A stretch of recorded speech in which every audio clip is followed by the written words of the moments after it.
알고 싶니? 북한 듣고 싶니? 이야기. 사이좋게 북한 친구들과 함께하는 작은 수다 시즌 15 234번째 이야기 파일럿 1부. 안녕하세요, 인천 용가입니다. 안녕하세요, 청주 문어빵입니다. 네, 안녕하세요, 청주 문어빵님. 저희가 이번 시즌 첫 파일럿 방송의 진행을 맡게 됐는데요. 오랜만에 인사드리니 감회가 새롭네요. 오늘 방송 재밌게 진행해봐요. 네, 저도 신입방송 이후 오랜만에 인사드리는데요. 이 녹음 부스에 들어오는 순간 떨리는 마음으로 첫 인사를 드렸던 날이 떠오르더라고요. 아, 그 느낌 알죠. 처음엔 긴장됐는데 막상 녹음이 시작되면 신기하게 말이 술술 나오죠. 그 이후로는 어떻게 지내셨어요? 첫 녹음 날이 개강 전날이었는데요. 어느새 가을 축제도 지나고 중간고사도 끝났네요. 시간 진짜 빠르죠? 이번 학기도 정신없이 보냈어요. 하루하루가 빠르게 흘러가서 벌써 이렇게 됐구나 하는 순간도 많았는데요. 돌아보면 바쁘긴 했지만 그래도 즐거웠던 일들이 많아서 이번 학기도 나름 의미 있게 지나간 것 같아요. 그러니까요. 전 이제 좀 여유 있게 단풍도 보고 싶었는데 아침에 나가보니 코끝이 벌써 시리더라고요. 겨울이 왔나 봐요. 맞아요. 가을이 눈 깜짝할 새 지나간 것 같아요. 어느덧 겨울 준비를 해야 할 때가 왔죠. 가을이 지나간 게 아쉽기도 하지만 전 겨울 간식 사 먹을 생각에 살짝 설레기도 하네요. 붕어빵이나 호빵, 어묵 같은 겨울 간식들이 거리에서 하나 둘씩 보이기 시작하면 진짜 계절이 바뀌는 게 느껴져서 괜히 기분 좋더라고요. 알죠.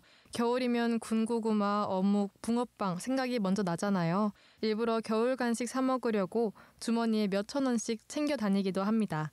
한 계절이 저물어가는 아쉬움도 있지만 곧 새로운 계절이 다가온다는 생각에 설레는 것 같아요. 맞아요. 간절기마다 아쉬움과 설렘이 공존하죠. 이게 사계절을 가진 나라의 매력인 것 같네요. 그래서 오늘은 남한처럼 사계절이 공존하는 곳이죠. 북한의 겨울 준비에 대해 알아보려고 하는데요. 북한은 우리보다 겨울이 더 길고 추워서 그만큼 준비하는 과정도 훨씬 체계적이고 규모가 크다고 하더라고요. 특히 겨울을 생존의 계절이라고 부를 만큼 추위를 견디기 위한 식량 마련과 난방 준비가 아주 중요하대요. 자, 그렇다면 오늘의 주제는 뭐죠? 네, 겨울을 준비하는 가장 중요한 일, 김장에 대해 알아보려고 합니다. 요즘 딱 김장철이잖아요.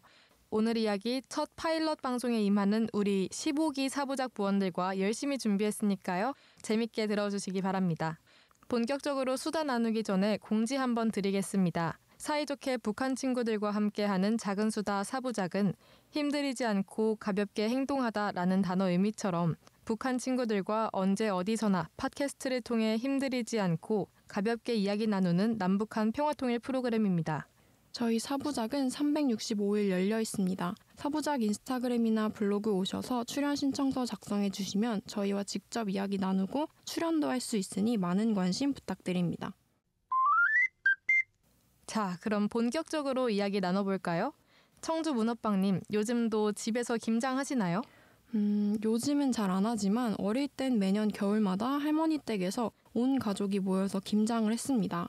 배추 한 장 한 장에 양념이 잘 스며들도록 바르던 모습이 생각나네요. 그때는 하는 일이 많아서 힘들다고 생각했었는데 지나고 보니 그 시간이 가족들끼리 제일 많이 웃고 떠들던 추억인 것 같아요. 인천 용관님은 어떠신가요? 저희 집은 요즘도 김장을 하는데 그래도 예전처럼 다 같이 모여서 날 잡고 제대로 김장하는 모습은 좀처럼 보기 힘든 것 같아요. 갓 담근 김치를 장갑 낀 손으로 죽 찢어서 바로 맛보는 재미가 있었는데 좀 아쉽죠. 네, 또 김장하는 날이면 빠질 수 없는 게 있죠. 바로 푹 삶은 수육. 전 사실 김장하는 날엔 수육 먹을 생각에 더 설레곤 했답니다. 맞아요. 갓 담근 겉절이에 야들야들한 수육을 흰쌀밥 위에 올려 먹으면 이 순간만큼은 그 어떤 음식보다 맛있죠. 이렇게 남한에선 김장이 거의 가족 연례 행사처럼 자리 잡았잖아요. 맞아요. 갑자기 정말 배고픈데요.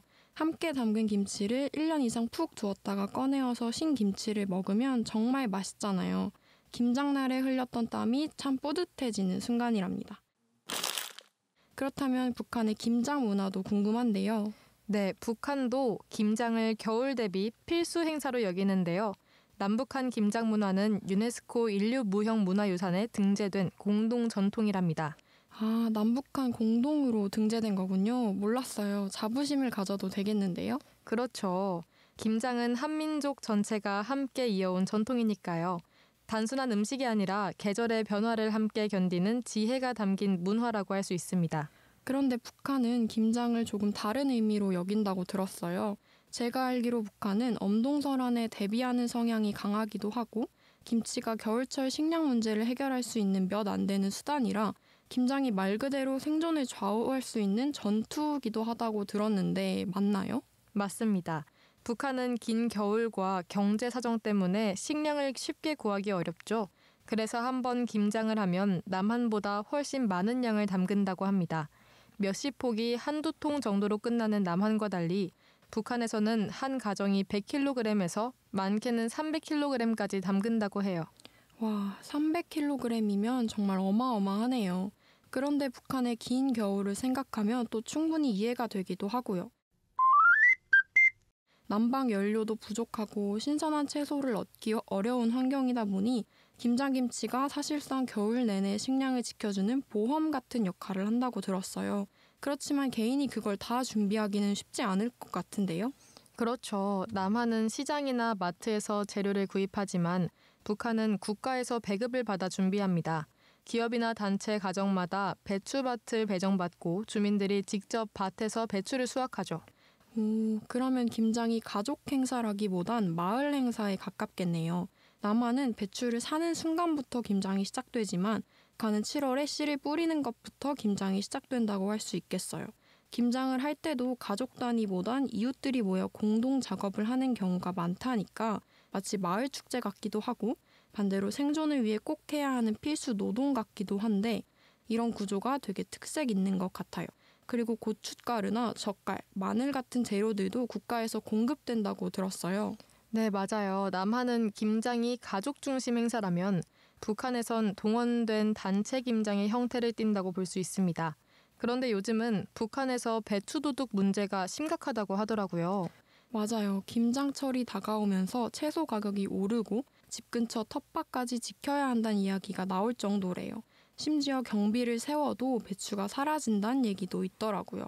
그만큼 김치가 겨울철 생존 음식이라는 뜻이겠죠. 요즘은 살짝 형태가 변하긴 했지만 남북한 모두에게 김장은 여전히 한 해를 준비하는 큰 행사이자 가족과 공동체를 이어주는 중요한 전통인 것 같습니다. 벌써 마무리할 시간이 왔네요. 오늘은 남북한 김장 문화를 함께 살펴봤는데요. 인천 용관님은 어떠셨어요? 김장이라는 공통된 전통 문화로 남북한 모두가 겨울철을 준비하고 있을 거라고 생각하니까 평소에 별 생각 없었던 김장이 조금 색다르게 다가온 것 같습니다. 또 이후에 나눌 얘기들이 더 기대가 되기도 해요. 네, 저도 이야기하다 보니 김장은 단순히 음식을 만드는 과정이 아니라 함께 모여서 겨울을 준비하는 마음의 의식 같다는 생각이 들었어요.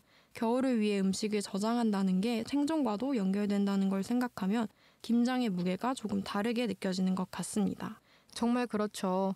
남과 북이 같은 음식을 서로 다른 환경 속에서도 이어가고 있다는 게 참 의미 있는 일인 것 같습니다. 맞습니다. 그럼 2부와 3부에서는 더 자세한 이야기 준비했으니까요.